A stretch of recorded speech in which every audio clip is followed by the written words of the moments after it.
Hello everyone, welcome to mind boosting classes. इस video में हम क्लास 7 एनसीईआरटी हिस्ट्री का चैप्टर 8 देखने वाले हैं, devotional paths to the divine. शुरू करते हैं। उससे पहले अगर आपने हमारे चैनल को सब्सक्राइब नहीं किया तो जल्दी से सब्सक्राइब का बटन प्रेस कर दीजिए और बेल आइकन भी ऑन कर दीजिए, जिससे आपको आगे आने वाली वीडियोस की नोटिफिकेशन मिलती रहे।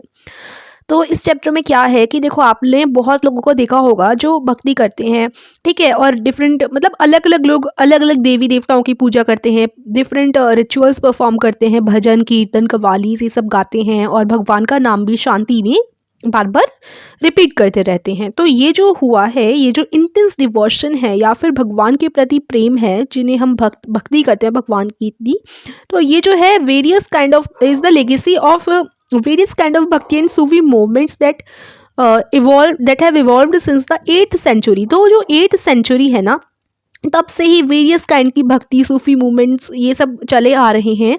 तो इस चैप्टर में हम यही देखने वाले हैं। तो आइडिया ऑफ सुप्रीम गॉड, ये सबसे पहला हमारा टॉपिक आता है। तो इसमें यही बोला गया है कि जब लार्ज किंगडम्स इमर्ज भी नहीं हुए थे, बिफोर लार्ज किंगडम्स इमर्ज्ड, तब जो डिफरेंट ग्रुप्स थे ना, लोग मतलब जब लोग अलग अलग अपने ही देवी देवताओं की पूजा किया करते थे।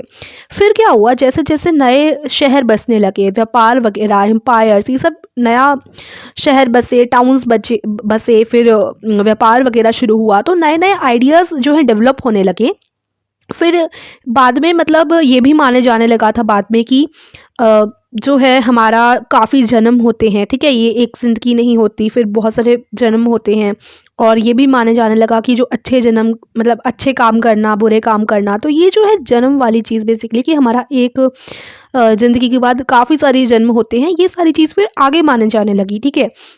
फिर धीरे धीरे ये भी बोलने जाने लगा कि सारे लोग जो हैं इक्वल नहीं होते, जन्म से ही सारे लोग एक जैसे नहीं होते हैं, अलग अलग होते हैं। ये बोला जाने लगा कि जो नोबल फैमिली से बिलोंग करते हैं या जिनकी हाई कास्ट होती है, ये हाई और लो कास्ट भी फिर शुरू हुआ था कि जो पुअर फैमिली में होगा या फिर जो नोबल फैमिली में यानी राजा वगैरह के फैमिली में बॉर्न लेगा, उसे रॉयल फैमिली का दर्जा दिया जाएगा, या फिर उससे रिस्पेक्ट, हमें उससे रिस्पेक्ट से बात करनी है, वो हाई कास्ट का होगा, ये सारी चीज़ें। और हाई कास्ट के लोग ही जो हैं काफ़ी सारे जो लर्नड टेक्स्ट हैं उनको पढ़ सकते हैं।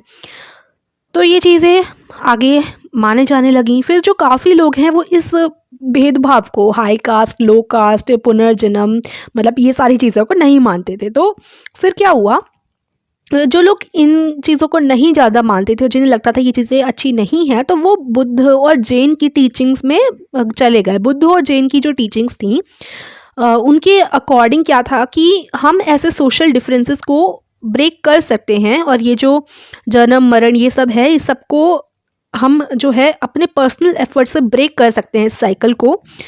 और others felt attracted to the idea of a supreme god who could deliver humans from such bondage if approached with devotion और भक्ति। अगर आप, और कुछ लोग ऐसे आइडिया को मानने लगे कि अगर आप पूरी तरीके से भक्ति में लीड हो जाए या फिर पूरी भगवान में आप अपने आप को समर्पित कर दें और भक्ति में ही आप पूरे ध्यान लगा लें, तो क्या होगा, ये जो जन्म मरण और ये जो रीबर्थ वगैरह है, इससे आप दूर रह सकते हैं।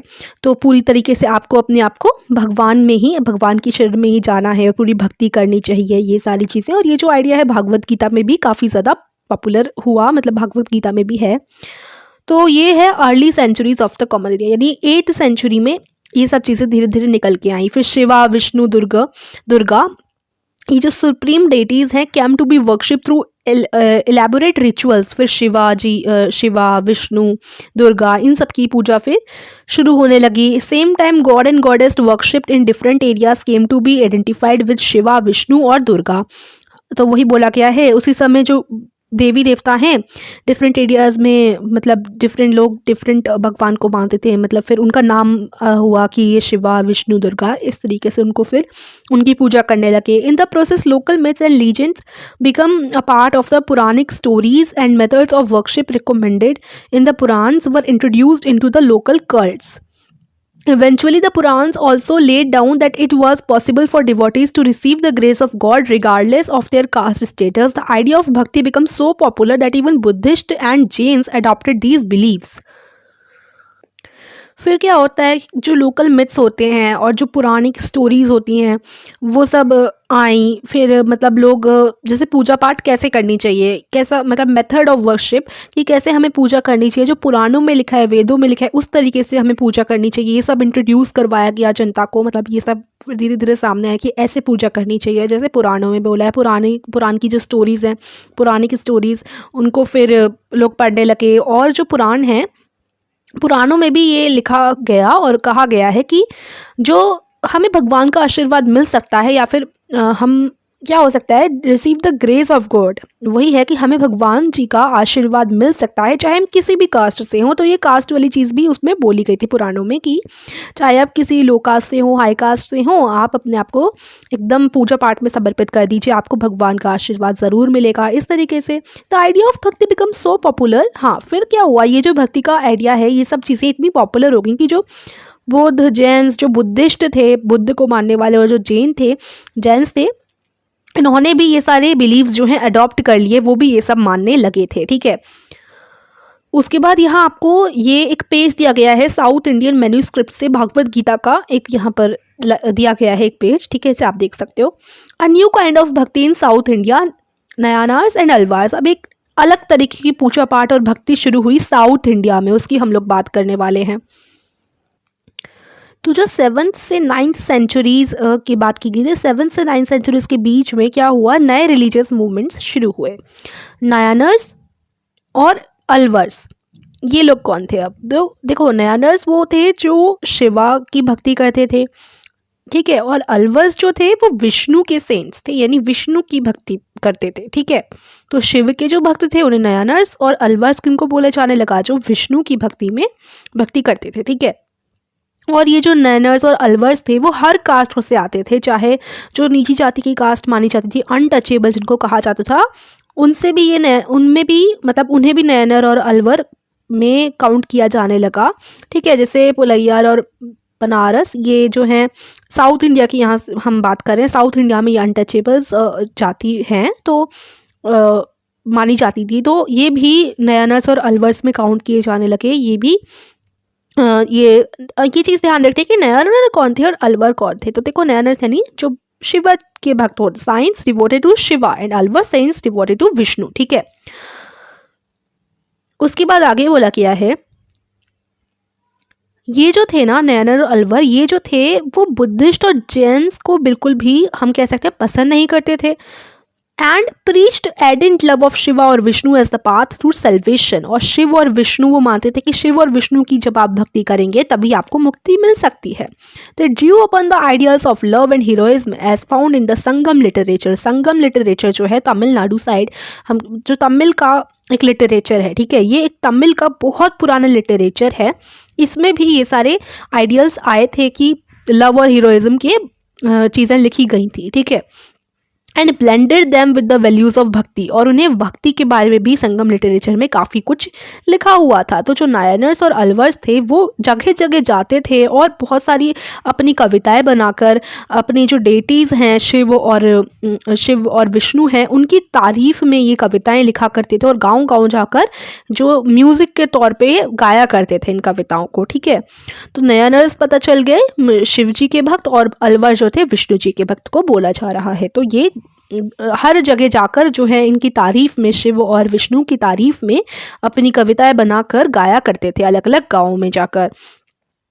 There were 63 Nayanars who belonged to different caste backgrounds such as potters। अब देखो 63 Nayanars थे जो अलग अलग कास्ट बैकग्राउंड से थे, जैसे पॉटर्स जो अनटचेबल लोग हैं उनसे भी, काम करने वाले, peasants, hunter, soldier, Brahmins, chiefs, यानी हर कास्ट से ये लोग थे, चाहे वो अछूत जाति के हों, चाहे वो पॉटर हों, चाहे वो काम करने वाले हों, किसान हो, हंटर हो, कोई सोल्जर हो, ब्राह्मण हो, चीफ हो, मतलब सब कैटेगरी से, सब कास्ट बैकग्राउंड से ये लोग बिलोंग करते थे। तो best among them were Appar Sambandar, Sundarar and Manikkavasagar. There are 2 sets of compilations of their song, Tevaram and Tiruvachakam. 63 Nayanars थे और उनके बता रखे हैं नाम, अपर संबंदर, सुंदरार और मन्निकावसगर। ठीक है, मन्निकावसगर, और इनके जो सॉन्ग्स हैं वो तेवाराम है और तिरुवचनम है। ठीक है, तो ये इनके सॉन्ग्स हो गए और इनके नाम हो गए। फिर अलवर्स की बात करें तो उसमें हमारे यहाँ बता रखे हैं पेरिया अलवर, उनकी टोटल अंदर, सोनदरा, दिपोटी अलवर और नाम अलवर। उनके जो सॉन्ग हैं वो दिव्या प्रबंधम सॉन्ग भी दे रखा है, ठीक है। हेगियोग्राफी का क्या मतलब है? ये जो वर्ड है यहाँ पर हेगियोग्राफी, इसका अर्थ होता है कि राइटिंग ऑफ सेंट लिव्स, यानी जो संतों की ज़िंदगी हैं उनके बारे में जो लिखा गया है उसको हम बोल रहे हैं हेगियोग्राफी। तो 10th और 12th सेंचुरी के बीच में चोला पांडे जो राजा थे उन्होंने बहुत सारे टेम्पल बनवाए, ठीक है, और वहाँ पर जो है सारे के सारे संत कवि वगैरह जाया करते थे।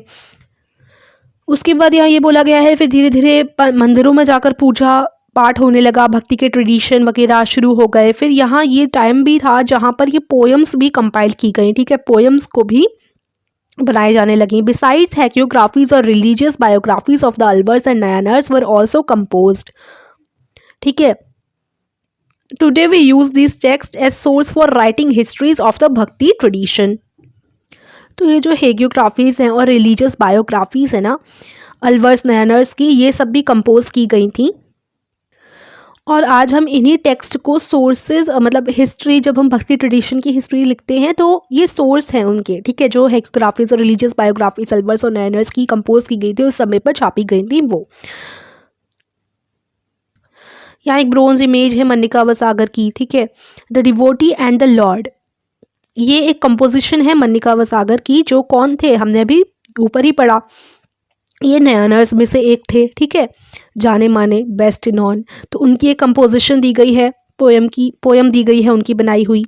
तो इसे आप पढ़ सकते हैं। Into my wild body of flesh you came as though if it were a temple of gold and soothed me wholly and saved me O lord of grace O gem most pure sorrow and birth death and illusion you took from me and set me free O bliss O light I have taken refuge in you and never can I parted from you. तो इसमें यही बोला गया है कि मैं आप में समर्पित हो गया, मतलब पूजा पाठ जब से मैंने आपकी करी है, भगवान को लेकर ये बनाई गई है। जब से पूजा पाठ करनी शुरू की, जब से मैं पूरी तरीके से फिर प्योर हो गया हूँ, और फिर ऐसा लगने लगा है कि ये जो जन्म मरण ये सारी चीज़ें, अब इन सब से मैं मतलब आगे जा चुका हूँ, एकदम मुक्त हो गया हूँ, मुक्ति मुझे मिल गई है। इस तरीके से यहाँ लिखा गया है।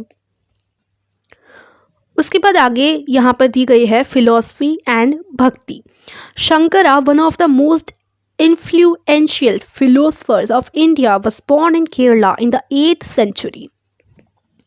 तो इधर शंकरा की बात की गई है, जो फिलोसफर थे इंडिया के, ये केरल में इनका जन्म हुआ था 8th सेंचुरी में। फिलोसफर क्या होते हैं? देखो, जो परम सत्य, मतलब ज़िंदगी क्या है, परम सत्य क्या है, ठीक है, ऐसी जो फिलॉसफी बातें ज्ञान की किया करते हैं उन्हें हम फिलोसफर कहते हैं। तो he was an advocate of Advaita और the doctrine of the oneness of the individual soul and the supreme god which is the ultimate reality. वो ऐसा मानते थे कि भगवान सिर्फ एक होते हैं और यही अल्टीमेट रियलिटी है, अद्वैत, ठीक है।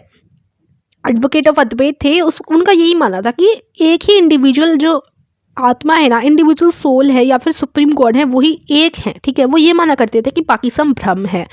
और यही था कि उन्हें मतलब वो इनकी जो टीचिंग्स थी उनमें ये था कि जो पूरी वर्ल्ड है ना, ये सारी मोह माया हम कह सकते हैं, इल्यूजन है, माया है, ठीक है, भ्रम है, ये कुछ भी नहीं है। तो हमें क्या करना चाहिए? हमें सिर्फ नॉलेज के पाथ पर चलना चाहिए, और सब कुछ भ्रम है। और अगर आप भगवान की पूजा पाठ करोगे या फिर आप एक नॉलेज के पाथ पे चलोगे, ठीक है, तो आप जो है मुक्ति पाओगे। बाकी सब हमारी माया है, जो पूरा वर्ल्ड है वो इल्यूजन है हमारे आसपास का, सिर्फ एक ही परमात्मा है, एक ही गॉड है, ठीक है। तो इनका मानना ये था।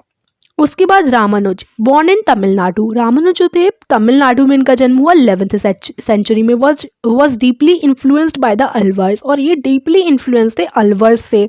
According to him the best means of attaining salvation was through intense devotion to Vishnu. तो इनका मानना ये था कि इनके हिसाब से जो सबसे सही तरीका है मुक्ति पाने का पूरे जग से, और वो क्या है कि आप बस विष्णु जी की भक्ति करो।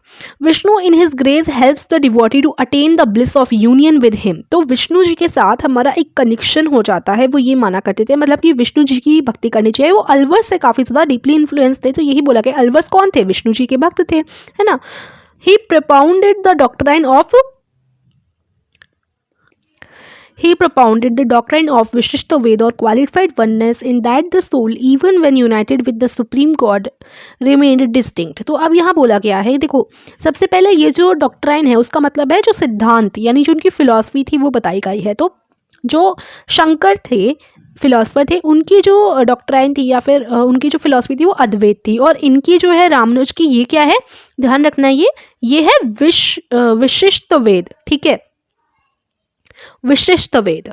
तो ये चीज़ आपको ध्यान रखनी है। इनके अकॉर्डिंग क्या था विशिष्ट वेद में, तो इन्होंने ये फिलॉसफी, इनका जो डॉक्ट्राइन था, इनका जो सिद्धांत था विशिष्ट वेद, इसके हिसाब से देखो इन्होंने कहा था कि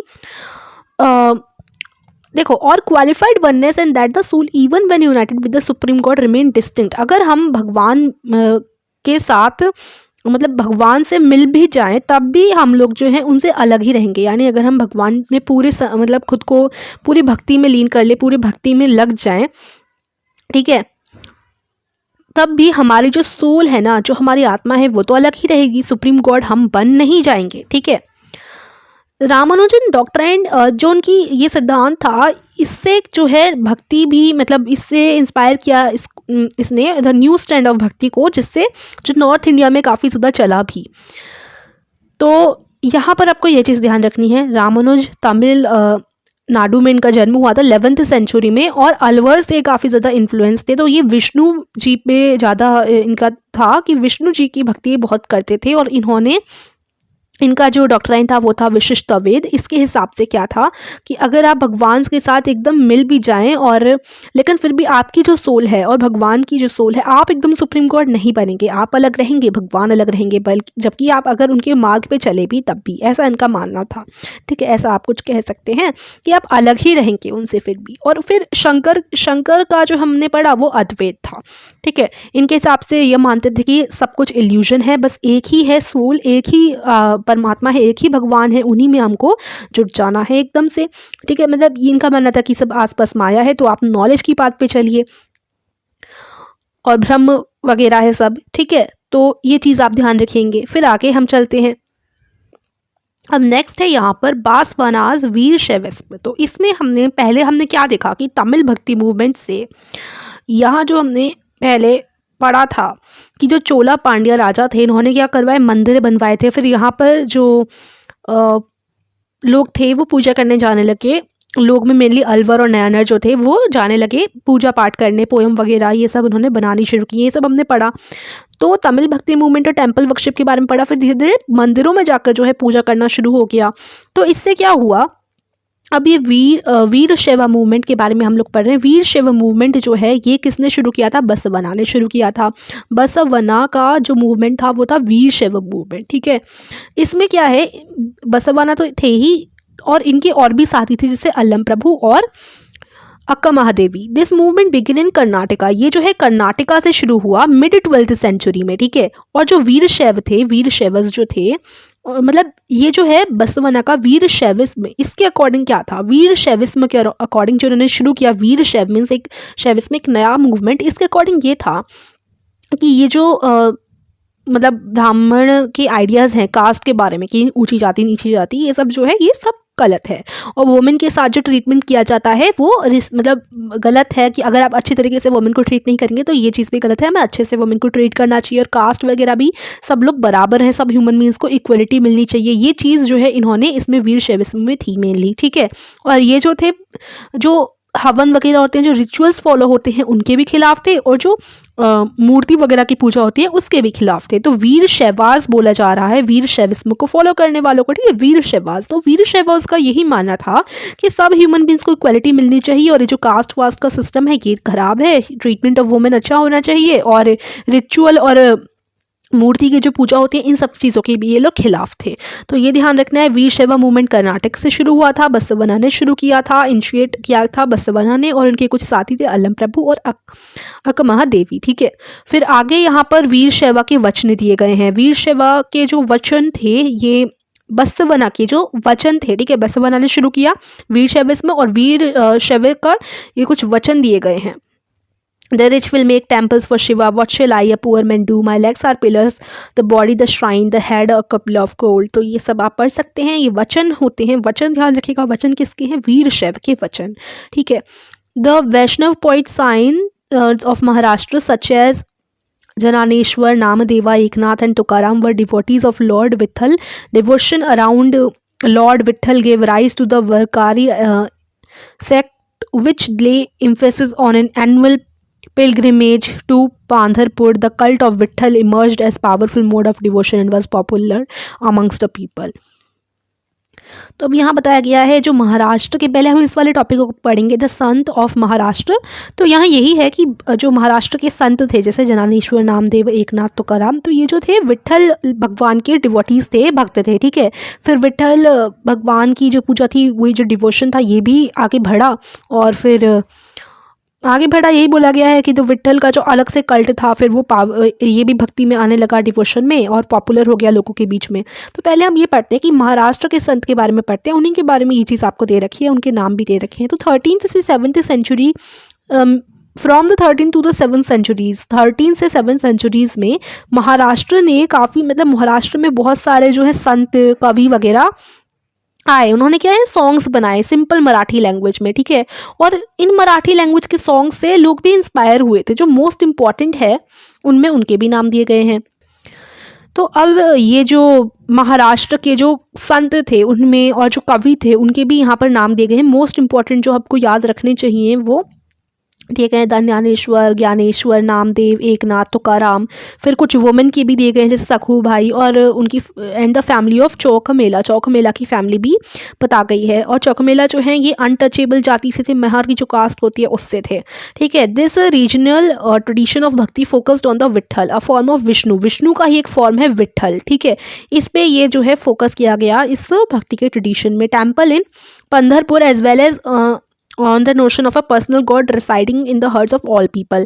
तो एक तरीके से पर्सनल गॉड थे, यानी ये काफ़ी लोग इन्हें मानने लगे थे। विट्ठल एक फॉर्म है विष्णु का ही, इधर पंढरपुर में इनका टेम्पल भी था।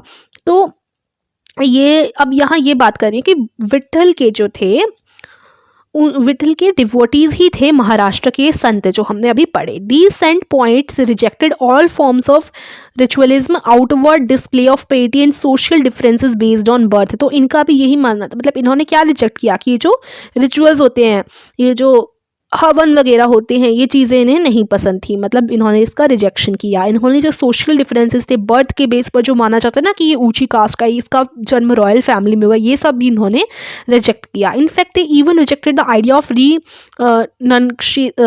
renunciation and prefer to live with their families, earning their livelihood like any other person while humbly serving fellow human beings in need.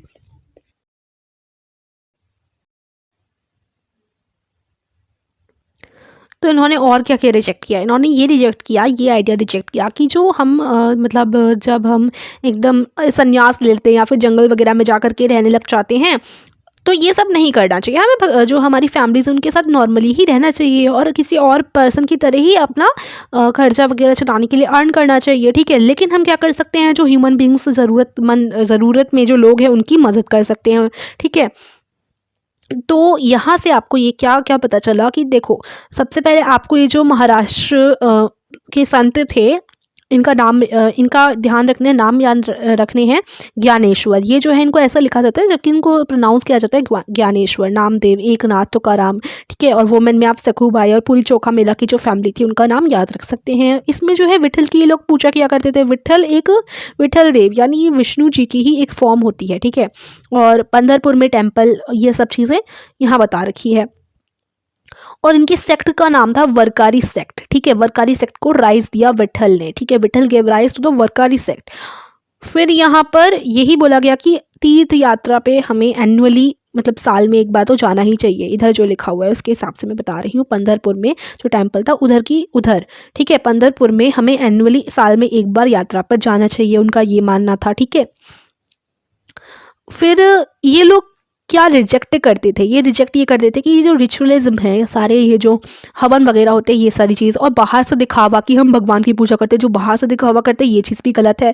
और जन्म से जो भेदभाव किया जाता है कि बर्थ के आधार पर जो सोशल डिफरेंसेस होते हैं, ये भी गलत है। और इन्होंने क्या रिजेक्ट किया कि ये जो जंगल में जाकर आप संन्यास ले लेते हैं हम लोग, या फिर ये बताते थे कि जो ऐसे संन्यास वगैरह लेकर जो जंगल में जाकर रहने लग जाते हैं, ये चीज़ भी गलत है। आप नॉर्मली फैमिली के साथ रहें, ठीक है।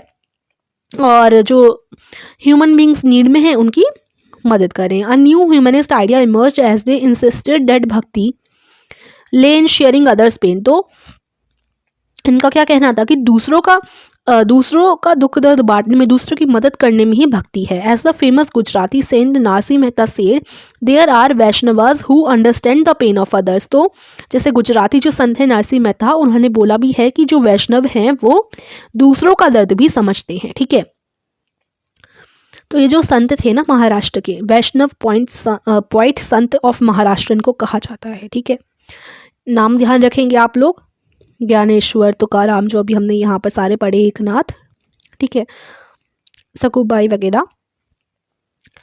Questioning the social order, there is an abhang Marathi devotional hymn of Sant Tukaram. संत तुकाराम का एक अभंग है, ये एक मराठी डिवोशनल ऑफ सॉन्ग कह सकते हो दिया गया है। और नीचे की तरफ आपको एक अभंग दिया गया है जो कि चोकमेला के सन ने लिखा था। ठीक है, तो वो जो मैंने बताया था महाकास्ट यानी लो कास्ट से चोकमेला की पूरी फैमिली बिलोंग करती थी, तो उन्होंने इसी पर लिखा है, you made us low caste, why don't you face that fact great lord, our whole life left over food to eat, you should be ashamed of this. ठीक है, तो यहाँ पर आप इनको रीड कर सकते हैं। Questioning to the social order, यहाँ पर ना इन्होंने ऐसा, इससे ना ये जो अभंग इन्होंने लिखे हैं ना, इनसे क्वेश्चन हो रहा है सोशल ऑर्डर पर। जैसे इधर जो चोकमेला के सन ने यहाँ पर लिखा है, यहाँ ये बोला गया है कि तुमने भगवान से ये कह रहे कि आपने हमें लो कास्ट बना दिया, तो आप इस फेस को, मतलब why don't you face that fact. ठीक है, ग्रेट लॉर्ड, हमारी जो पूरी लाइफ है वो बचे हुए खाने पर ही, मतलब हम उन्हीं को खाते हैं, और आपको इस बात की अशेम, मतलब शर्म आनी चाहिए। आप हमारे घर में खाते हैं तो आप कैसे डिनाई कर सकते हैं। तो बेसिकली यहाँ पर चोखा के जो सन हैं कर्मा मेला, उन्होंने ये पूछा है कि तुमने मुझे ऐसी ज़िंदगी क्यों दी, इस तरीके से। ठीक है, फिर आगे हमारा जो टॉपिक शुरू होता है, नाथपंथी सिद्धार्थ और योगीज के बारे में ये शुरू होता है। तो इसमें यहाँ क्या दिया गया है नाथपंथी सिद्धीज एंड योगीज में, कि बहुत सारे रिलीजियस ग्रुप्स थे जो इस पीरियड में जो हम पढ़ रहे हैं ना, 8th century, 15th century, 10th century के बीच वाला जो पीरियड है, इसमें ना बहुत सारे क्या हुए रिलीजियस ग्रुप्स बने, जैसे हमने काफ़ी पीछे जान भी चुके हैं। अब जो हम जानने वाले हैं वो है नाथपंथी सिद्धीज एंड योगीज के बारे में। तो देखो, अब ये जो लोग थे, मतलब इन्होंने क्रिटिसाइज़ किया किसको, ये जो रिचुअल्स होते हैं और जो कन्वेंशनल रिलीजन होता है, सोशल ऑर्डर होता है, using the simple logical arguments. अब हम जिनकी बात कर रहे हैं, ये जो है किसको क्रिटिसाइज़ करते थे कि ये जो रिचुअल्स होते हैं और ये जो कन्वेंशनल रिलीजन होते हैं, सोशल ऑर्डर होते हैं, जैसे हम पूजा पाठ करते हैं, दिए जलाते हैं, हवन वगैरह करवाते हैं, और जो सोशल ऑर्डर भेदभाव वगैरह करते हैं कास्ट के अकॉर्डिंग, और हमें ये करना चाहिए, वो करना चाहिए, इस तरीके से भक्ति करनी चाहिए, ये सारी चीज़ों को ना ये एकदम गलत मानते थे और सिंपल और लॉजिकल आर्ग्यूमेंट ये देते थे। ठीक है, तो इनमें जो थे वो नाथपंथीज थे, सिद्धचारस थे और योगीज थे। तो इनका देखो, ये इनकी पिक्चर भी दे रखी है, तो यहाँ से आपको पता चल गया होगा कि क्या है, कि ये इनका यही मानना था कि पूरी दुनिया का त्याग कर दो और आप जा कर के जो मतलब पूरी दुनिया के त्याग करके हर चीज़ को से अलग जाके अपने परिवार को छोड़ के जो जंगल में जाके एकदम ध्यान लगाते हैं, वो थे ये। इनका मानना ये था हमें ऐसा करना चाहिए, ना कि हमें जो है renunciation of the world. They advocated renunciation of the world. To them, the path to salvation lay in meditation on the formless ultimate reality and the realization of oneness with it. तो यही बोला गया है उनके लिए, जो मोक्ष प्राप्ति, जो मोक्ष उन्हें मिलेगा, जो पूरी मुक्ति मिलेगी इस पूरी दीन दुनिया से, मतलब ये जो सब है, वो चीज़ क्या थी, मोक्ष प्राप्त करने का उनका क्या था कि आप मेडिटेशन करो, मेडिटेशन, ध्यान लगाओ उस अल्टीमेट रियलिटी में जिसका कोई शेप नहीं है, आकार नहीं है, उस एक परमात्मा में, उस एक जो भगवान है उसके साथ खुद को जोड़ो, ध्यान लगाओ, मेडिटेट करो। और इसके लिए ना वो माइंड को ट्रेन करते थे, बॉडी को ट्रेन करते थे। क्या योगासन हो गए, ठीक है, योगासन करने से, ब्रीथिंग एंड एक्सरसाइज, अनुलोम विलोम और ये सारी चीज़ें, मेडिटेशन वगैरह करने से, ये बोलते थे कि ये सारी चीज़ें करनी चाहिए। ठीक है, तो ये सारी चीज़ें करते थे, मेडिटेशन करते थे और परमात्मा में मतलब खुद को मग्न करते थे, ध्यान लगाते थे, और सारी मतलब पहाड़ों में जाकर के या फिर जंगलों में जाकर के बस जाते थे दूर सबसे। These groups became particularly popular among low caste. तो लो कास्ट के जो लोग थे उनके बीच में काफ़ी ज़्यादा पॉपुलर हुआ। ठीक है, और नॉर्दर्न इंडिया में ये चीज़ काफ़ी ज़्यादा फैली, ये वाली जो चीज़ है कि जो ऐसे पूजा पाठ हम घर में करते हैं पूरी दिन, मतलब ये जो दुनिया है ना उससे हमें कोई मतलब नहीं रखना, हमें दूर जा कर के बस जाना है जंगलों में और एकदम भगवान में लीन हो जाना है, यानी कि मतलब एकदम मेडिटेशन वगैरह इन सबको शुरू करना है। ये चीज़ जो है नॉर्दर्न इंडिया में फिर काफ़ी ज़्यादा पॉपुलर भी बन हो रही थी, और लो कास्ट में तो बहुत ज़्यादा पर्टिकुलरली पॉपुलर हो रही थी लो कास्ट में, ठीक है। इस्लाम और सूफीज़म के बारे में अब हम लोग देखने वाले हैं। तो the saints had much in common with the Sufis, so much so that it is believed that they adopted many ideas of each other. Sufis were Muslim mystics. They rejected outward religiosity and emphasized love and devotion to God and compassion toward all fellow human beings. तो जो हमने संत पढ़े और Sufis, ये इनके बीच में काफ़ी कुछ कॉमन है। मतलब इन लोगों ने काफ़ी सारे अडॉप्ट करे हैं आइडियाज़ एक दूसरे के। तो जो सूफीज़ होते हैं वो लोग कौन होते हैं? मुस्लिम मिस्टिक्स होते हैं।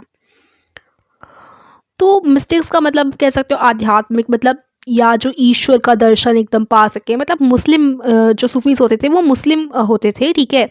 और जैसे संत होते हैं ना, वैसे ये सूफ़ी थे। तो इन्होंने ये, लेकिन ये मुस्लिम में थे, सूफीज़ वर मुस्लिम मिस्टिक्स, ठीक है। They rejected outward religiosity and emphasised love and devotion to god and compassion towards all fellow human beings. तो उन्होंने क्या किया कि बाहर से अगर आप ऐसे दिखाओगे कि बाहर से रिलीजियसिटी दिखाने का कोई मतलब नहीं है, हमें बस क्या करना है, ईश्वर के प्रति अपनी जो है भक्ति दिखानी है, और जो हमारे सारे ह्यूमन बींग्स है उनके प्रति हमें दया का भाव रखना है। अब जो इस्लाम है ना, वो एक गॉड को मानते थे कि मतलब जो भगवान है, या हम कहते हैं अल्लाह जो है वो एक है, ठीक है। इस्लाम में, ये इस्लाम की बात की जा रही है, इस्लाम मतलब ये जो था वो एक गॉड को मानता था। In the 8th and 9th centuries religious scholars developed different aspects of the holy law, Shariat and theology of Islam. फिर धीरे धीरे करके क्या हुआ, 8 और 9 सेंचुरीज़ में बहुत सारे जो है लॉ बनने लगे, शरीयत वगैरह, और जो इस्लाम को मतलब इस्लाम में बहुत सारे लॉज बनने लगे थे, रूल्स बनने लगे थे। While the religion of Islam gradually becomes more complex. फिर धीरे धीरे अब 8th और 9th सेंचुरी में इस्लाम बढ़ता गया और वहाँ मतलब लॉज वगैरह आने लगे। फिर धीरे धीरे वो थोड़ा मुश्किल होता गया, कॉम्प्लेक्स होता रह गया।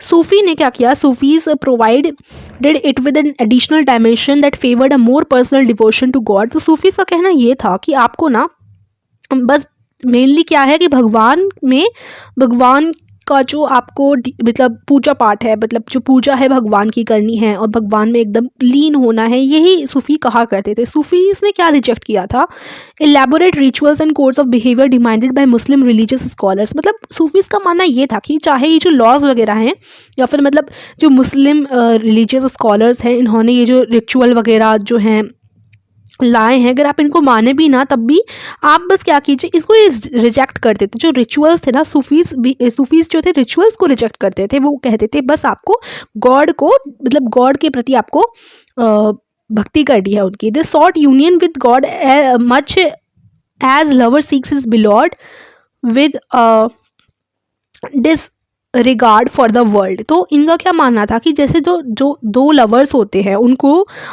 एक दूसरे के सिवाय कुछ नहीं दिखता दुनिया में, वैसे आपको भगवान के प्रति अपनी भक्ति रखनी है, कि आपको बस भगवान में एकदम समर्पित हो जाना है, खुद को समर्पित कर देना है, कि आपको तीन दुनिया से कोई मतलब ना हो। तो जैसे संत और पोइट्स थे, जो सूफीज थे ना, उन्होंने भी बहुत सारी पोएम्स कंपोज करी थी, ठीक है, अपनी फीलिंग्स को एक्सप्रेस करते हुए, ठीक है। तो आसपास की जो कहानियाँ वगैरह के तौर पर इन्होंने पोएम्स बनाई थी सूफीज़ वगैरह ने। तो ग्रेट सूफीज़ का नाम दिया गया है सेंट्रल एशिया के जो गज़ली, रूमी और सादी। ग्रेट सूफीज़ थे गज़ली, रूमी एंड सादी, ठीक है, सेंट्रल एशिया के, ठीक है। सेंट्रल एशिया इंडिया हमारा है, इंडिया से आप अगर वेस्ट में जो हमारा सेंट्रल एशिया आता है, वहाँ के ग्रेट सूफीज़ है, ठीक है। जैसे नाथपंथीज़ और सिद्धीज़ और योगीज़ थे ना, जो सूफीज़ थे वो भी ये माना करते थे, जैसे नाथपंथी, सिद्धि और योगी में हमने ये पढ़ा कि वो ये माना करते थे कि हमें ना मेडिटेशन करनी है। मेडिटेशन के लिए हमारी बॉडी जो है, इन सबको मतलब बॉडी को नाथपंथी, सिद्ध और योगी का ये मानना था कि मेडिटेशन करनी है ना, उसके लिए हमें ट्रेन करना पड़ेगा बॉडी को। सूफीज़ का भी मानना था कि हमें हार्ट को ट्रेन करना है, कि हम दुनिया को एकदम अलग नज़रिए से देखें। They developed elaborate methods of training using जिक्र। अब इनकी जो ट्रेनिंग थी कि भगवान में कैसे लीन होए, तो मतलब जिक्र क्या थी, जिक्र थी इन्होंने डेवलप किया था सूफीज़ ने, ठीक है, ध्यान रखिए, सूफीज़ ने जिक्र जो है इसकी शुरुआत करी। इसमें क्या है, इसमें आप जिक्र में क्या कर सकते हैं, भगवान में मतलब एक तरीके से आप भगवान का नाम, या फिर कोई अगर वो है कोई भगवान का नाम को आप बार बार बोलते जाएं, या फिर अगर मंत्र हैं, हाँ, तो मंत्र को आप बोलें, तो ये चीज़ें हुई। मतलब जिक्र का मतलब चैंटिंग ऑफ अ नेम और सेक्रेट फॉर्मूला, जिक्र का मतलब कि आप नाम को बार बार बोलते जाइए या फिर किसी मंत्र को, ठीक है। Contemplation, sama, singing, raqs, dancing, discussion of parables, breath control etcetera, तो वही सब चीज़ें हैं कि सिंगिंग के लिए जिसको समा बोलते हैं, डांसिंग, और जो ऐसी बातें हैं, धार्मिक बातें, उनको करना, डिस्कस करना, ब्रीथ कंट्रोल, तो भगवान के लिए आप जो कर सकते हैं वो सब, ठीक है, under the guidance of a master और पीर। और ये जो सारी चीज़ें हैं ना, जैसे सिंगिंग हो गया, जिक्र करना हो गया, ठीक है, और ब्रीथ कंट्रोल, ये सारी चीज़ें जो किया करते थे वो पीर। पीर कौन होते हैं? मास्टर, एक तरीके से मास्टर बोल सकते हो, उनके अंडर, उनके गाइडेंस के अंदर ये हुआ करता था। इससे क्या हुआ? सिलसिलाज जो हैं, जेनियोलॉजी ऑफ सूफ़ी टीचर्स, यानी जैसे सूफ़ी टीचर्स, जैसे एक सूफ़ी टीचर एक चीज़ है, उसके टीचर अलग हैं, दूसरी चीज़ के टीचर अलग हैं, तो ये पूरी जेनियोलॉजी ऑफ टीचर्स शुरू हुई, सिलसिला शुरू हुए। सिलसिलाज को हम बोल सकते हैं कि बहुत सारे टीचर्स भी बनने शुरू हो गए, सूफ़ी टीचर्स, यानी जो सूफ़ी टीचर्स हुआ करते थे, जो बताते थे कि कैसे आपको ये सारी चीज़ें करनी है, सिंगिंग मतलब समाज, जिक्र, ठीक है, रक्स, ये सारी चीज़ें। और हर सूफ़ी टीचर का अपना सिखाने का अलग तरीका हुआ करता था और अपनी अलग रिचुअल प्रैक्टिस हुआ करती थी। तो अब यहाँ आपको एक पिक्चर दे रखी है। In Kashmir the Rishi order of Sufism flourished in the 15th and 16th century. Kashmir में जो सूफीज़्म है वो 15th और 16th सेंचुरी में उभरा था।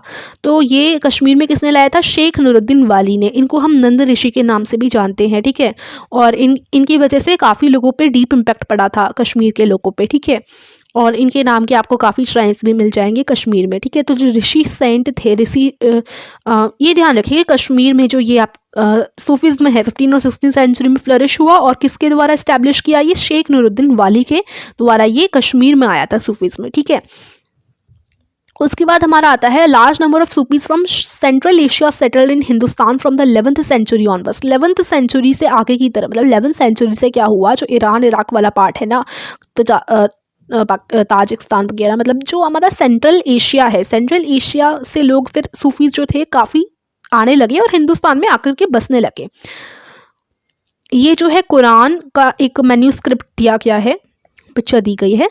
तो हम अब देखो, सेंट्रल एशिया से लोग आकर हिंदुस्तान में बसने लगे, फिर क्या हुआ? सूफीज़ आने लगे। ये जो है ज़्यादा कब हुआ? दिल्ली सुल्तानेट के टाइम पे हुआ था, चैप्टर 3 में हमने पढ़ा था। When several major Sufi centres developed all over the sub continent, तो क्या हुआ? फिर धीरे धीरे सूफी काफ़ी बढ़ने लगे, सूफी, ठीक है। तो चिश्ती सिलसिला was among the most influential orders, it had a long line of teachers. अब सिलसिला मतलब जो टीचर्स की जीनोलॉजी होती है, ठीक है, उसको हम चिश्ती सिलसिला जो था ना, वो सबसे ज़्यादा चला था। चिश्ती सिलसिले में बहुत सारे टीचर्स भी रहे थे, जैसे मैंने बोला था ना, सूफी टीचर्स जो होते थे, जो सब कुछ सिखाया करते थे, जैसे ख्वाजा मोइनुद्दीन, ये चिश्ती थे अजमेर के, ठीक है। कुतुबुद्दीन बख्तियार काकी दिल्ली के, बाबा फरीद पंजाब के, ख्वाजा निज़ामुद्दीन औलिया दिल्ली के, और बंदा नवाज गिसोदराज गलबर्जा की। तो ये सारे बता रखे हैं। जो सूफी के जो मास्टर हुआ करते थे, टीचर जो हुआ करते थे, वो अपनी असेंबली रखा करते थे अपने कनखास में, या फिर उनको हॉस्पाइसेस भी बोलते हैं, ठीक है। हॉस्पाइसेस क्या होते हैं? जो ट्रैवल करने वाले लोग होते हैं, वो जहाँ रेस्ट करते हैं ना, उसको हम हॉस्पाइसेस बोलते हैं, specially one kept bye religious order.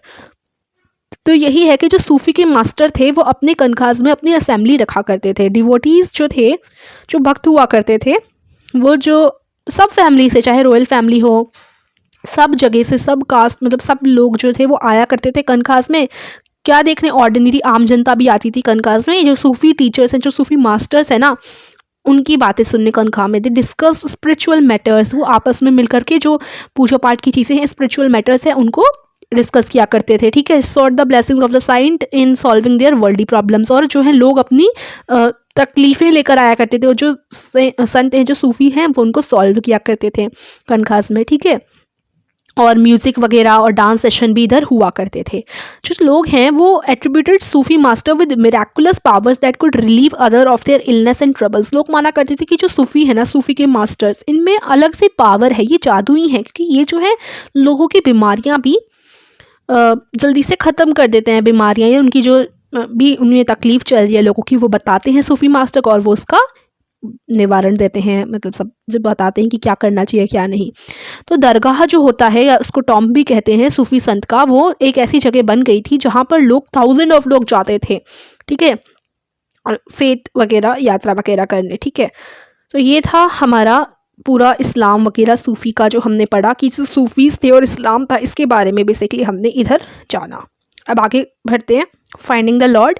Jalaluddin Rumi जो ग्रेट 13th सेंचुरी के सूफ़ी पोइट थे ईरान से, जिन्होंने पर्शियन भाषा में लिखा था, ठीक है, Farsi. Here is an excerpt from his work. अब उनका वर्क से आपको दिया गया है, कुछ लाइंस दी गई हैं उनकी, उन्होंने जो लिखा था। ध्यान रखना, जलालुद्दीन रूमी ये 13th सेंचुरी के सूफ़ी पोइट थे। कहाँ से? ईरान से थे। इन्होंने पर्शियन भाषा में ये लिखा है। यहाँ इनका काम दिया गया है, इनका जो इन्होंने लिखा था वर्क, उसका थोड़ा सा पार्ट दिया गया है। फिर आता है हमारा new religious developments in North India. अब नए जो religion development well North India में वो कैसे हुए? तो the period after the 13th century saw a new wave of the bhakti movement in the North India. तो 13th सेंचुरी के बाद का जो भी पीरियड था उसमें एक नई लहर सी आई, हम कह सकते हैं, भक्ति मूवमेंट की नॉर्थ इंडिया में।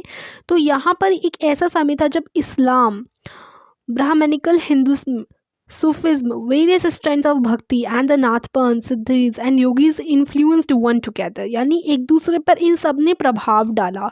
जो इस्लाम था, हिंदुइज्म था, सूफिज्म था, और बाकी सारे जो नाथपंथी, सिद्धीज और योगीज़ के बारे में हमने पढ़ा।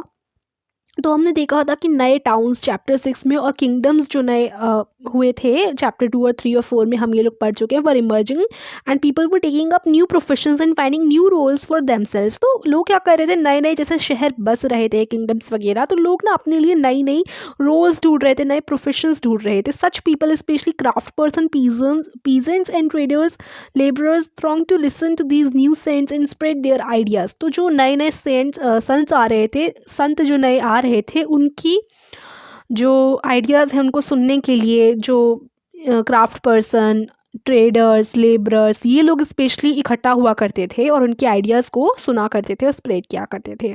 तो कुछ हैं Kabir, Baba Guru Nanak rejected, some of them like Kabir and Baba Guru Nanak reject all orthodox religions. अब देखो यहाँ बात की गई है कबीर और गुरु नानक, बाबा गुरु नानक की। तो इन्होंने क्या रिजेक्ट किया? इन्होंने सारे ऑर्थोडॉक्स रिलीजियंस को रिजेक्ट किया, जैसे जो हिंदुइज्म है, सूफिज्म है, और मतलब ये सारे जो है ना, इस्लाम वगैरह। तो इसमें जो वो होता है कि ये रिचुअल हमें फॉलो करनी है, हमें ऐसा करना है, तो ये चीज़ वो रिजेक्ट करते थे।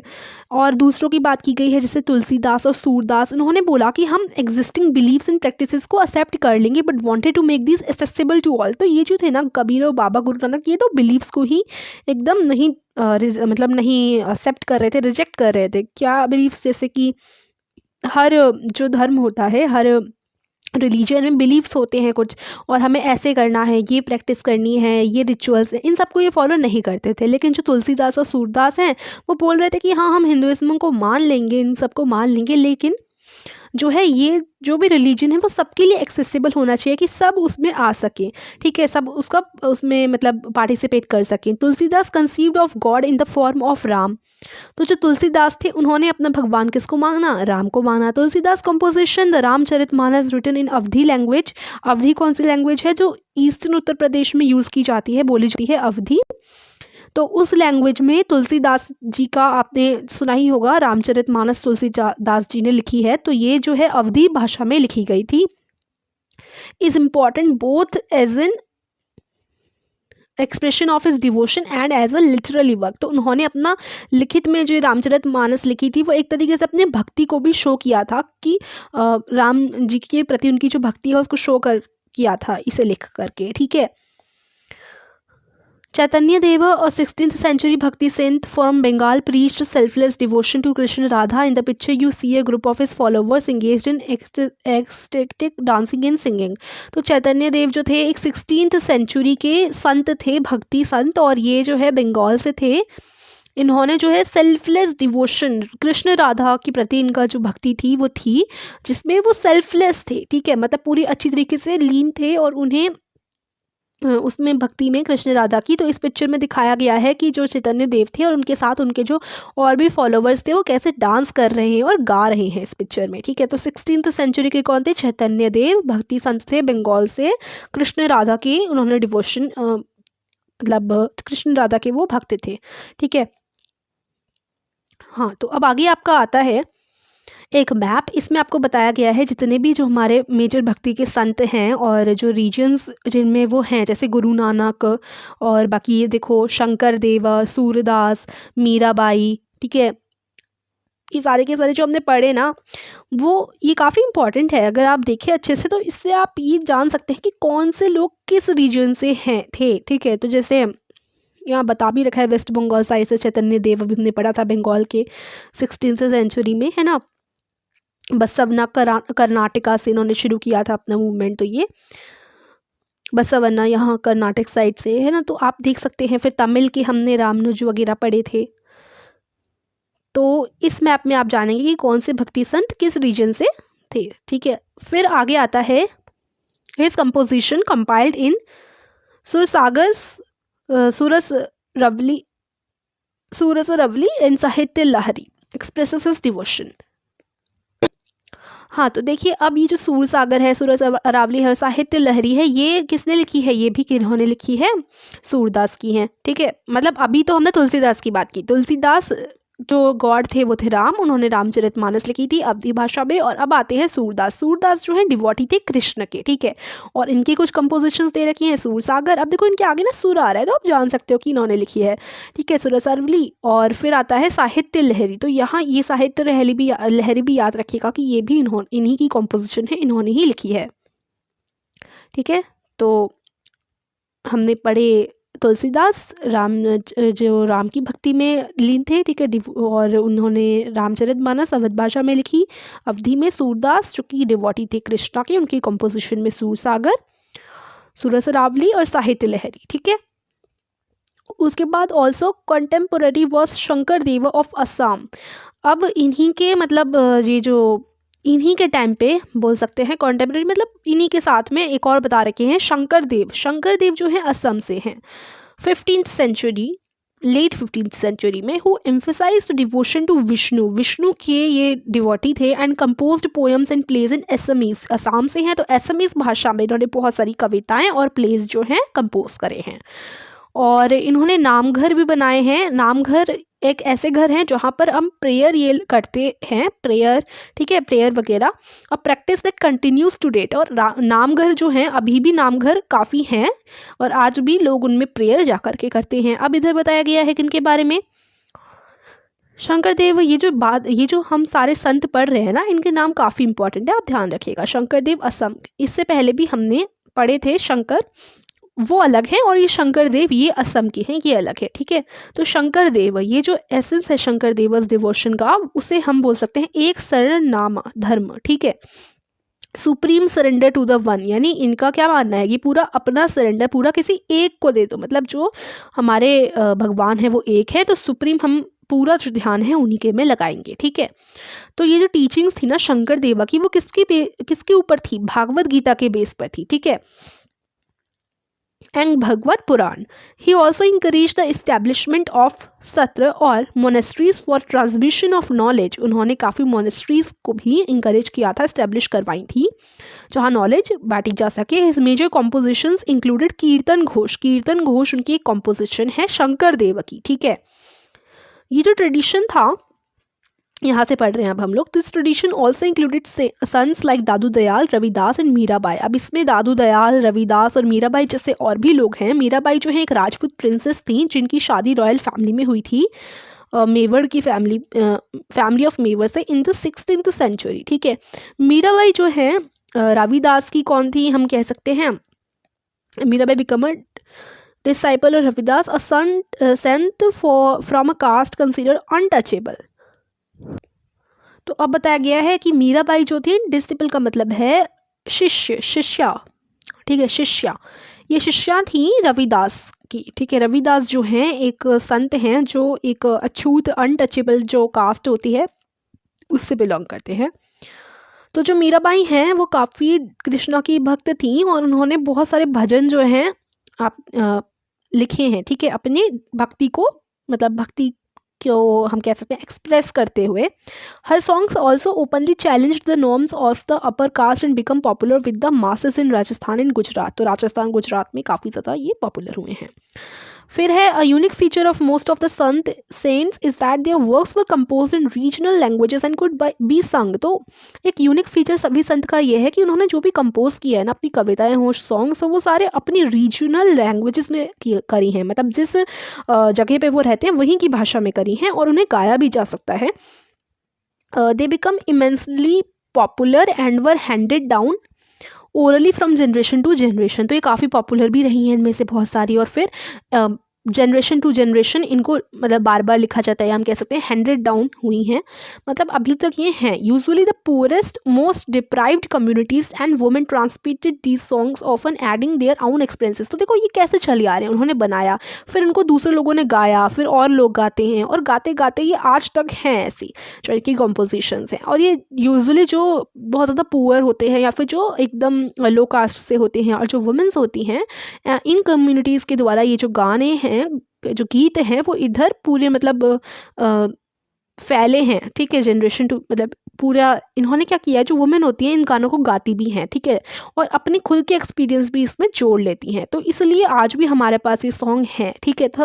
thus the songs as we have them today are as much a creation of as of generation of people who sang them। तो अब किसी ने सॉन्ग बनाया, दूसरे ने उसको गाया और अपना एक्सपीरियंस उसमें और जोड़ दिया, फिर तीसरे ने गाया, उसमें कुछ और लाइंस जोड़ दी। तो इस तरीके से जो हमारे पास हैं भी काफ़ी सारे कॉम्पोजिशंस, वो संतों ने जो बनाए थे वो भी हैं, और जो आज की जनरेशन के लोग हैं उन्हों वो जब गाते हैं उनको तो अपने एक्सपीरियंस भी उसमें ऐड कर लेते हैं, और ये तो काफ़ी ज़्यादा पॉपुलर है, मतलब ऐसे गीत वीत गाते हैं ना, तो they have become part of our living popular culture.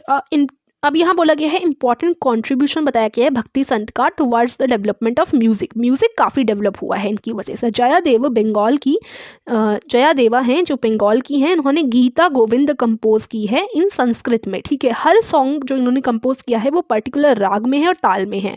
Significant impact that these saints had on music was the use of bhajan kirtan and abhang. तो भजन कीर्तन के तौर पे इनको गाया जाता है। ये जो सॉन्ग्स हैं वो इमोशनल, मतलब बताया गया है कि कैसे कॉमन पीपल इनसे रिलेट कर पाते हैं और इसमें इन्हें गाते भी हैं। तो यहाँ पर एक इम्पॉर्टेंट चीज़ यही दे रखी है कि जो जयादेवा हैं वो बंगाल की हैं, उन्होंने गीता गोविंद कंपोज करी है इन संस्कृत लैंग्वेज, ठीक है। अब बियॉन्ड द रानाज प्लेस, अब ये एक सॉन्ग है जो मीराबाई का कंपोज किया हुआ है, जैसे हमने पढ़ा वो कृष्ण की डिवोटी थी, नहीं भक्त थी, ठीक है, और उन्होंने जो है ये कंपोज किया है, उनका एक गाना है, ठीक है, आप इसको पढ़ सकते हैं। उसके बाद आगे आता है अ क्लोजर लुक कबीर। कबीर के बारे में हम लोग जानेंगे। कबीर जो है वो 15th 16th सेंचुरी में प्रोबेबली मतलब बताया गया है कि 15 या 16वीं शताब्दी में आसपास ये रहे हैं। तो was one of the most influential saint. He was brought up in a family of Muslim Julahas or weavers settled in or near the city of Benares, Varanasi, जो करंट उसे बोला जाता है। We have little reliable information about his life. We get to know of his ideas from a vast collection of verses called Sakhis and Pad, said to have been composed by him and sung by wandering bhajan singers. Some of these were later collected and preserved in the Guru Granth Sahib, Panchwani and Bijak। तो देखिए कबीर जो हैं 15-16 century के आसपास ये एक संत थे काफ़ी ज़्यादा। अब ये जो मतलब बताया गया है कि ये एक मुस्लिम फैमिली से हैं जो कि जुलाहास की फैमिली थी, और ये वाराणसी के पास से हैं, ठीक है। तो हम ये बताते हैं कि इनके पास बुक वाले जो हैं बोलते हैं कि हमारे पास थोड़ी कम इन्फॉर्मेशन है इनके बारे में, और जो इन्फॉर्मेशन है मतलब उनकी लाइफ के बारे में है वो हमें कहाँ से मिली, मतलब इन्फॉर्मेशन कहाँ से मिली है कबीर के बारे में, ये बताया है इन्होंने कि वो जो है we get to know of his ideas, हमें उनकी आइडियाज़ कहाँ से पता चले, वास्ट कलेक्शन से पता चले, सखीज़ और जो पद होते हैं ना इनसे हमें पता चलते हैं इन लोगों के बारे में। जैसे कबीर हैं, इनके बारे में सखीज़ और पद के द्वारा हम पता कर पाए हैं इनके आइडियाज़, ठीक है। और साखी और पद के द्वारा and have been composed by him, जो उन्होंने कंपोज किए थे और वो गाते भी थे by wandering bhajan singers. Some of these were little collected, और कुछ कंपोजिशन को बाद में कलेक्ट किया गया और गुरु ग्रंथ साहिब में जो है स्टोर कर दिया गया। In search of the true, हाँ अब यहाँ कबीर की कॉम्पोजिशन दे रखी है, in search of the true lord करके। O Allah Ram present in all living beings have mercy on your servants और लॉर्ड। तो आप इसको पढ़ सकते हो, इसमें यही बोला है अल्लाह राम जो हर एक इंसान में बसते हैं, अपने सर्वेंट पे, अपने जो आपके सर्वेंट हैं हम सब, उनमें दया बनाए रखिए हम सब पर, हे भगवान। इस तरीके से करके कॉम्पोजिशन है इनका। फिर आगे हम देखेंगे Kabir teachings were based on a complete indeed vehement rejection of the major religious traditions. तो इनकी भी जो टीचिंग है वो किस पे है, मतलब ये मेजर जो रिलीजियस ट्रेडिशंस होते हैं ना, ट्रेडिशंस को इन्होंने रिजेक्ट किया है। His teachings openly ridiculed all forms of external worship और both Brahmanical Hinduism and Islam. और उन्होंने बहुत हिंदुइज्म और इस्लाम दोनों को, मतलब दोनों की टीचिंग दी है। And pretensions of the priestly classes and the caste system. तो यही बोला गया है कि कबीर की जो टीचिंग ये थी कि जैसे बोलते हैं ना कि हिंदुइज्म में ये होता है, इस्लाम में ये होता है, इस्लाम अच्छा है, हिंदुइज्म अच्छा है, ऐसी जो चीज़ें हैं, ऐसी बातें एकदम गलत हैं ये सब, ठीक है। तो रिलीजियस ट्रेडिशंस का रिजेक्शन काफ़ी ये करते थे। उनकी टीचिंग यही थी कि वो जो कास्ट सिस्टम वगैरह है ना, ये सब बिल्कुल भी नहीं मानते थे। जो मैंने बताया कास्ट सिस्टम, ये रिलीजन वगैरह, ठीक है, इसके एकदम खिलाफ थे। उनकी जो लैंग्वेज है पोइट्री की, जिसमें वो अपनी कविताएं लिखते थे, वो स्पोकन, वो एकदम was a form of spoken Hindi widely understood by ordinary people. तो आम जनता द्वारा बोले जाने वाली जो हिंदी थी, आम चाल के मतलब बोलचाल, आम बोलचाल की भाषा में यूज़ करी जाती है हिंदी, आम लोगों के द्वारा, ऑर्डिनरी पीपल के द्वारा, उसी में वो अपने पोइट्री लिखते थे। और कभी कभी वो क्रिप्टिक लैंग्वेज भी यूज़ करते थे, जो कि डिफ़िकल्टी फॉलो करना, एक ऐसी लैंग्वेज, गुप्त लैंग्वेज बोल सकते हो, जैसे डिफ़िकल्ट था फॉलो करना। अब कबीर जो है एक फॉर्मलेस सुप्रीम गॉड पे बिलीव करते थे, यानी एक ही है गॉड, और वो कोई उसका आकार नहीं है, कोई उसका शेप नहीं है, वो एक सुप्रीम गॉड है। और वो जो है मोक्ष आपको कब मिलेगा, आपको मुक्ति कब मिलेगी, जब आप एकदम भक्ति में लीन हो जाओगे। तो इनका भी यही था कि एकदम भक्ति और डिवोशन करो एकदम गहनता के साथ, आपको ज़रूर जो है सल्वेशन मिलेगा। Kabir Drew his followers from among both Hindus and Muslim. उनके जो फॉलोवर हैं हिंदू भी हैं, मुस्लिम्स भी हैं। क्लोजर लुक बाबा गुरु नानक। अब बाबा गुरु नानक के बारे में थोड़ा और डिटेल में यहाँ बोला गया है। तो 1469 से 1539 तक बाबा गुरु नानक, तो वी नो मोर अबाउट, हाँ तो बोलते हैं कि बाबा गुरु नानक के बारे में हमें कबीर से ज़्यादा पता है। तो ये जो थे तलवंडी में इनका बॉर्न हुए था, मतलब ये जन्मे थे बाबा गुरु नानक ननकाना साहिब इन पाकिस्तान, ठीक है, पाकिस्तान में। He travelled widely before establishing a centre at Kartarpur. तो करतारपुर में अपना सेंटर इस्टेब्लिश करने से पहले खूब घूमे थे। Dera Baba Nanak on the river Ravi, ठीक है। तो इनका जो था सेंटर करतारपुर में इस्टेब्लिश करने से पहले, यही बोला है, इस्टेब्लिश करने से पहले काफ़ी ज़्यादा इन्होंने ट्रैवल किया। तो इनका जो सेंटर था वो डेरा बाबा नानक रावी नदी पे के किनारे था, ठीक है। फिर बोला गया है कि एक ये अपनी खुद की जो भजन वगैरह हैं वो गाया करते थे, और उनके फॉलोवर्स भी इनके साथ मिलकर के बैठा करते थे, गाया करते थे। और वो बोलते थे कि कोई भी कास्ट का, कोई भी जेंडर का कर सकता है, मतलब इनके साथ। अब लंगर के बारे में बताया गया है जो अभी गुरुद्वारे में होते हैं। तो ये जो किचन था ना, कॉमन किचन जिसको लंगर बोलते हैं, ये इन्हीं के द्वारा शुरू किया गया था। इस किचन में सारे लोग एक साथ जो है खा सकते थे, और उनका जेंडर कोई भी हो, कास्ट कोई भी हो, इससे कोई फ़र्क नहीं पड़ता था, ठीक है। तो वो मतलब हर कास्ट का, हर जेंडर का उधर जा कर के खाता था। The second place thus created by Baba Guru Nanak was also known as Dharamsal. फिर उन्होंने जो ऐसे जगह बनाई, इसको धर्मसाल बोला जाता था। अब उसे जिसे गुरुद्वारा बोला जाता है ना, उसका नाम पहले धर्मसाल था, अब उसे गुरुद्वारा बोला जाता है। जब उनकी 1539 में डेथ होने वाली थी, तो बाबा गुरु नानक ने अपना जो एक शिष्य है उन्हीं को बोला कि मेरे बाद में गुरु बनेंगे, ठीक है। और वो उन्हीं के शिष्य थे। तो उनका नाम लहना था, बट बाद में उनको गुरु अंगद के नाम से जाना जाने लगा। तो वो बोलते थे कि मैं बाबा गुरु नानक का पार्ट हूँ, बस एक छोटा सा हिस्सा हूँ। तो गुरु अंगद जो हैं उन्होंने काफ़ी सारी कॉम्पोजिशन जो बाबा गुरु नानक की थी कंपाइल करी, to which he added his own in और new script known as Gurmukhi. अब उन्होंने बाबा गुरु नानक की ही जितनी भी कॉम्पोजिशन थी उनमें अपनी भी थोड़ा सा ऐड किया, जिसे गुरुमुखी नाम से जाना जाने लगा, ठीक है। तो इतना आपको समझ आ गया कि देखो जो स्क्रिप्ट थी ना वो गुरुमुखी थी, जैसे हिंदी की देवनागरी ऐसे ही हम कह सकते हैं, मतलब हम गुरुमुखी है स्क्रिप्ट, ठीक है। तो अब ये है कि हमने ये पढ़ा सक्सेसर गुरु अंगद थे, ठीक है। गुरु अंगद ने फिर क्या किया, जितनी भी बाबा गुरु नानक की कंपोजिशन का क्या मतलब है, जो उन्होंने लिखा, ठीक है, जितना भी बाबा गुरु नानक ने लिखा था ना, उनको एक साथ इकट्ठा किया गुरु अंगद ने, और अपनी भी कुछ ऐड कर उसमें अपना भी कुछ उन्होंने लिखाई कुछ ऐड करी, और फिर उन्होंने जो ये सब बनाया था ये गुरुमुखी स्क्रिप्ट में था, ठीक है। The three successors of Guru Angad also wrote under the name of Nanak. फिर उसके बाद गुरु अंगद के बाद जो उनके 3 सक्सेसर और आए, उन्होंने भी लिखा इसके अंदर, और उनकी सबकी कंपोजिशन, उन सबकी लिखाई एंड में 1604 में गुरु अर्जन ने एक साथ कंपाइल कर दी, जोड़ दी, मिला ली, ठीक है। तो अब इन कंपोजिशंस में मतलब इतने सारे संतों ने, मतलब इन सब ने लिखा है, सारे सक्सेसर्स ने। पहले हमारे जो यहाँ से बाबा गुरु नानक ने लिखा, फिर उनके जो सक्सेसर आए गुरु अंगद ने, फिर उनके बाद जितने भी सक्सेसर आए 3 और, उन्होंने भी लिखा। फिर एंड में क्या हुआ, गुरु अर्जन ने 1604 में सारी जो कंपोजिशन थी उन्हें कंपाइल कर लिया। अभी जो कंपाइलेशन थी वो इसमें किस किस की राइटिंग है, शेख फरीद, संत कबीर, भगत नामदेव, गुरु तेग बहादुर, इन सब ने इसमें लिखा हुआ है। फिर 706 में क्या हुआ, 706 में पूरी जो कंपाइलेशन है उसको जोड़ा गया गुरु तेग बहादुर के सन ने, और उनके सक्सेसर ने इसको एक साथ मिलाया, और फिर गुरु गोबिंद सिंह जो सक्सेसर थे और गुरु तेग बहादुर के बेटे ने, ठीक है। अब जो है इसको जो कॉम्पिलेशन फाइनली तैयार हुआ है, इसको गुरु ग्रंथ साहिब नाम दिया गया है, जो कि होली स्क्रिप्चर है सिख का। तो इस तरीके से गुरु ग्रंथ साहिब बना। The number of Baba Guru Nanak followers increase through the 16th century under his successor. तो उनके जब सक्सेसर आते गए तो तब भी बाबा गुरु नानक के जो फॉलोवर्स हैं वो बढ़ते गए धीरे धीरे। They belonged to a number of caste, but traders, agriculturist, artisans and craftsman predominated. तो वो काफ़ी नंबर ऑफ कास्ट से जो है बिलोंग करते थे। कुछ ट्रेडर्स भी थे, कुछ एग्रीकल्चरिस्ट भी थे, आर्टिस्ट वगैरह सब थे। They may have something to do with Baba Guru Nanak's insistence that his follower must be house holders and should adopt productive and useful occupations.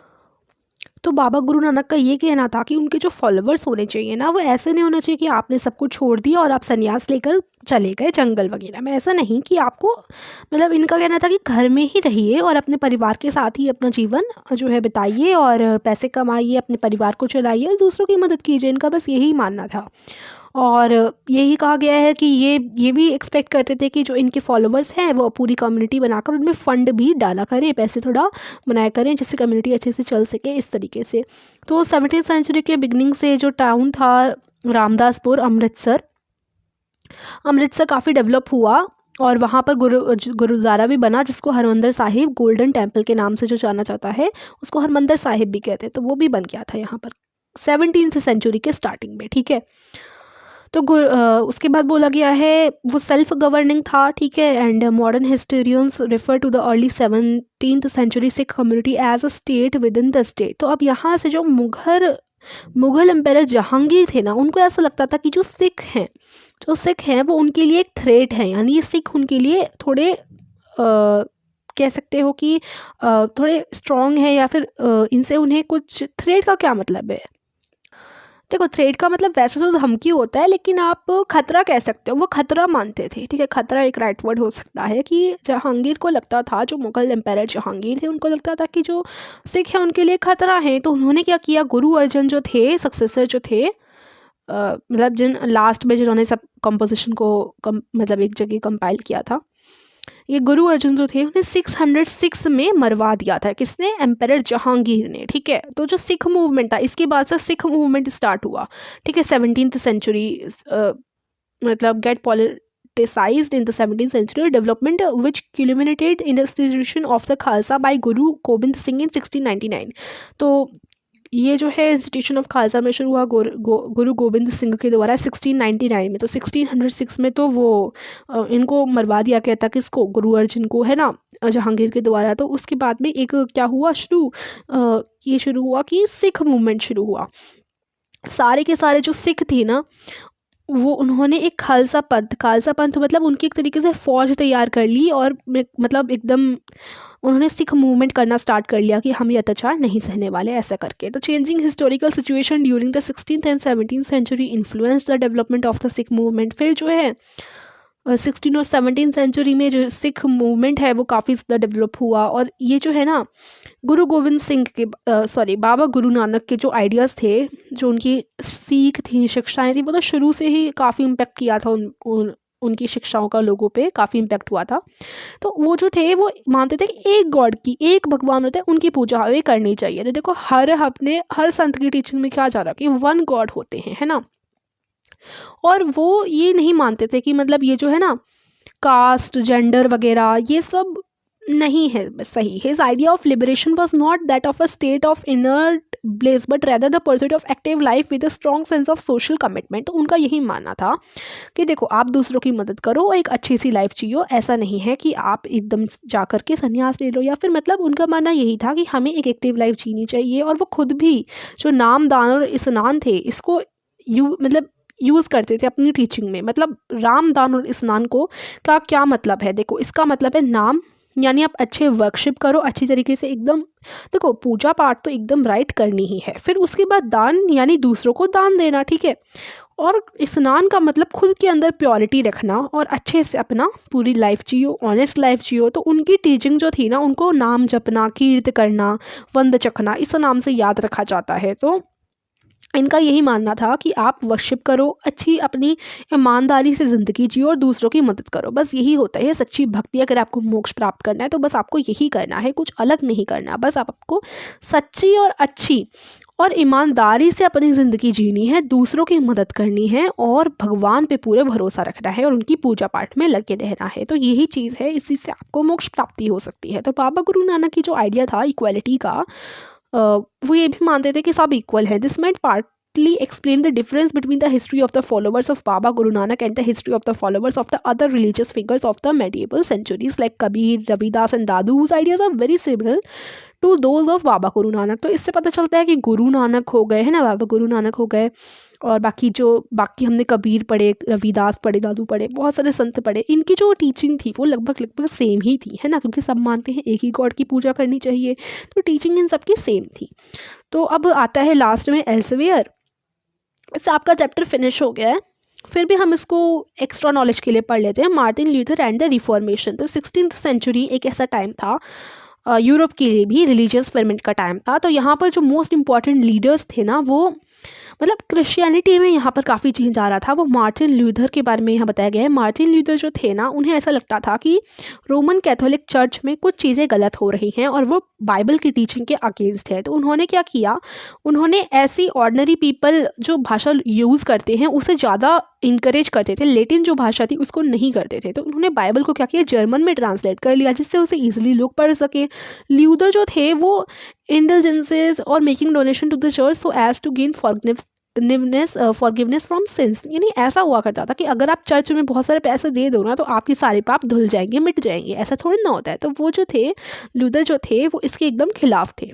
उनकी राइटिंग में ये कहा गया है कि, और उन्होंने मतलब यही सब उन्होंने ऐसी शिक्षाएं दी। Many Protestant Christian sects trace their origins to the teaching of Luther. तो इन्होंने अपना एक नया सेक्ट जो है स्टार्ट किया, क्रिश्चियन सेक्ट। तो यही था title page of the German Bible translated bye Martin Luther. तो ये चीज़ ध्यान रखनी है कि बाइबल को जो है जर्मन में इन्होंने ही, मार्टिन ल्यूथर ने ही ट्रांसलेट किया था। तो ये एक्स्ट्रा इन्फॉर्मेशन दी एल्सेवियर में होती है, एक्स्ट्रा दी गई होती है। तो देखो चैप्टर आपका यही फिनिश होता है और काफ़ी लॉन्ग चैप्टर था।